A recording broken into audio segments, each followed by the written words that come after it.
Hello everyone, I am Sarvesh from Manzil Institute and our today's topic is boats and streams. So let's begin. Our first question is, P, Q and R are three towns on a river which flows uniformly. Q is equidistant from P and R. I row from P to Q and back in 10 hours and I can row from P to R in 4 hours. Compare the speed of my boat in still water with that of the river. तो इसमें हमें ये बताया गया कि आपकी P, Q and R three towns हैं और वो यूनिफॉर्मली फ्लो कर रहे हैं. Q is equidistant from P and R. इस लाइन का मतलब क्या है, जो Q है वो इक्वल डिस्टेंस पर है P से और R से. दैट मीन्स जो आपका Q आएगा वो P और R के बीच में आएगा, तभी वो इक्विडिस्टेंट बनेगा. नेक्स्ट है I can row from P to Q, मतलब वो P से Q गया एंड वापस आया 10 आवर्स में. अगर जाते हुए डाउनस्ट्रीम होगा तो वापसी पर अपस्ट्रीम होगा, या फिर इसका ऑपोजिट, जाते हुए अपस्ट्रीम होगा तो वापसी पर डाउनस्ट्रीम होगा. बट हम ये नहीं कह सकते कि उसको इक्वल टाइम लगा कि 5 घंटे इस रास्ते पर और 5 घंटे इस पर. नहीं, क्योंकि अगर डाउनस्ट्रीम है तो टाइम उसके अकॉर्डिंग कम लगेगा और अपस्ट्रीम है तो टाइम उसके अकॉर्डिंग आपका कम लगेगा. नेक्स्ट उन्होंने बोला है that I can row from P to R. I ने P से R तक गया इन 4 आवर्स. अब चाहे ये आपका डाउनस्ट्रीम डिस्टेंस हो, चाहे ये आपका अपस्ट्रीम डिस्टेंस हो, वो जा एक ही डायरेक्शन में है. दैट मींस आपका इससे भी उसे 2 आवर्स लगेंगे कवर करने में और इसे भी 2 आवर्स लगेंगे कवर करने में, चाहे ये अपस्ट्रीम हो चाहे ये डाउनस्ट्रीम हो. हमें ये पता लग गया कि P टू Q में हमें 2 आवर्स लगते हैं, तो that means P to Q में 2 आवर्स लगे और यही जो बाकी का जर्नी का पार्ट बचा वो 8 आवर्स में कवर करेगा.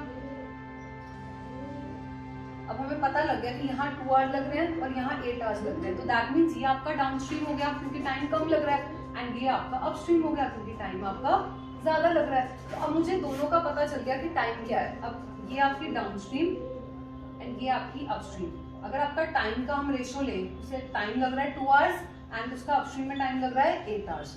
लेकिन हमें पता है कि जब आपका डिस्टेंस सेम रहता है, ये आपकी प्रोपोर्शनैलिटी होती है, अगर आपका डिस्टेंस सेम हो तो टाइम और स्पीड इनवर्सली प्रोपोर्शनल होते हैं. अगर आपका टाइम का रेशो है 2:8 तो आपका स्पीड का रेशो क्या हो जाएगा 8:2, दैट इज 1:4. अब ये मेरी डाउनस्ट्रीम स्पीड का आ गया और ये मेरी अपस्ट्रीम स्पीड का आ गया. अब मुझे पता है कि मैं डाउनस्ट्रीम और अपस्ट्रीम का मुझे रेशो निकालना है, तो मैं इसको रेशो को एज इट इज पिक कर हमारा जो मेथड होता है यूज करने निकालने का आंसर हमारा बोट और रिवर का. बोट क्या होता है, इन दोनों को ऐड कर दिया, डिवाइड बाय 2, तो 4 + 1 5 डिवाइड बाय 2 आपका क्या हो जाएगा speed of boat. And river क्या होता है, हम इन दोनों का डिफरेंस लेके डिवाइड बाय 2 करते हैं, तो 4 - 1 3/2. तो हमारा रेशो क्या आ जाएगा इसका 5:3. और ये सिंपलेस्ट फॉर्म है, इसको करने का हमें इसमें कोई फॉर्मूला नहीं यूज करना, कोई इक्वेशन नहीं बनानी. कई स्टूडेंट्स उसको इक्वेशन से करते हैं, ज्यूम करते हैं, वो हमने बिल्कुल भी नहीं करना. ये इजीएस्ट वे है इसको करने का.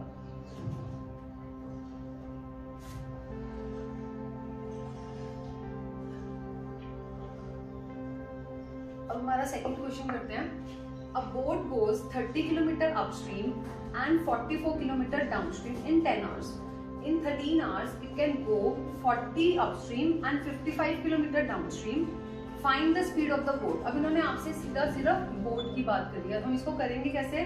वो डिस्टेंस ट्रैवल कर रही है बोट 30 किलोमीटर अपस्ट्रीम और 44 किलोमीटर डाउनस्ट्रीम. कितने 10 आवर्स, मतलब इन दोनों का उसने टोटल टाइम दे दिया. तो हमें टाइम पता है क्या होता है, आपका टाइम होता है डिस्टेंस अपॉन स्पीड. तो अपस्ट्रीम की स्पीड क्या रहेगी हमारी P - R, ये बोट की और ये रिवर की, प्लस ये टाइम हमारा हो गया डाउनस्ट्रीम का जो रहेगा आपका B + R. तो ये किसके बराबर हो गया आपका 10 के बराबर. ऐसे ही हमारी एक और इक्वेशन बन जाएगी, उसमें क्या बोला कि वो 40 किलोमीटर अपस्ट्रीम करता है और आपका 55 किलोमीटर डाउनस्ट्रीम करता है. तो यहाँ B + R, यहाँ B - R प्लस 13. अब हम क्या करते हैं इस क्वेश्चन में, यूजुअल जो जनरल अप्रोच है वो होती है कि स्टूडेंट्स इसको यूज करके इक्वेशन बनाते हैं, फिर उससे वैल्यू आती है, उसको हम सॉल्व करते हैं. बट वो बहुत ही ज़्यादा लेंथी मेथड है क्योंकि वो टाइम बहुत लेता है. हम इसको ईजीएस्ट वे में कैसे कर सकते हैं, आप कोई भी उन दोनों में से उठा सकते हो, या तो ये अपस्ट्रीम वाला वेरिएबल या फिर ये डाउनस्ट्रीम वाला. हम ये पिक कर लेते हैं क्योंकि ये देखने में ज़्यादा ईजी लग रहा है. हम आगे देखते हैं क्या करते हैं इसमें. देखो 44 को हमने B + R से डिवाइड करना है और 55 को भी B + R से डिवाइड करना है. दोनों का डिनोमिनेटर तो सेम ही होगा और वो ऐसा नंबर होगा जो 44 को भी डिवाइड करे और जो 55 को भी करे। हमें एकदम से ही देख के स्ट्राइक करता है कि वो नंबर आपका 11 ही है। तो अगर मैं b प्लस आर को मेरा 11 रख लेती हूँ, अगर मैं इसको डिवाइड करूँ 11 से तो 11 4 पर जाएगा, 4 वहां जाकर माइनस होगा, कितना आ गया आपका 6 आ गया। जब मैं इसको कट करूंगी 30 upon b minus r equal to 6 तो आपका b माइनस आर क्या आ जाएगा 5। अब मुझे चेक करना है कि इस इक्वेशन में भी मेरा b माइनस आर 5 ही आता है या कुछ और आता है। जब मैं b प्लस आर को 11 पुट करती हूँ, जब मैंने b प्लस आर को 11 पुट किया तो वो 5 पे कटेगा, 13 में से 5 गए 8 40 upon b minus r is equal to 8, तो ये कट कर b माइनस आर 5 आएगा। दैट मीन्स हमने जो वैल्यू ली उससे हमारा दोनों इक्वेशन सेटिस्फाई हो रही हैं, तो हमारे पास ये दो चीजें बच जाएंगी। अब आपको पता है इसमें बोर्ड की कैसे फाइंड आउट करनी है, दोनों को ऐड किया 11 प्लस 5 16, यहाँ 2 भी बन जाएगा तो इसका हाफ कर दिया तो हमारा b क्या आ जाएगा 8। ऐसे ही अगर मुझे रिवर पूछा होता तो रिवर क्या होता है, इसमें से माइनस करना, 11 में से 5 गए 6 डिवाइड बाय 2 3।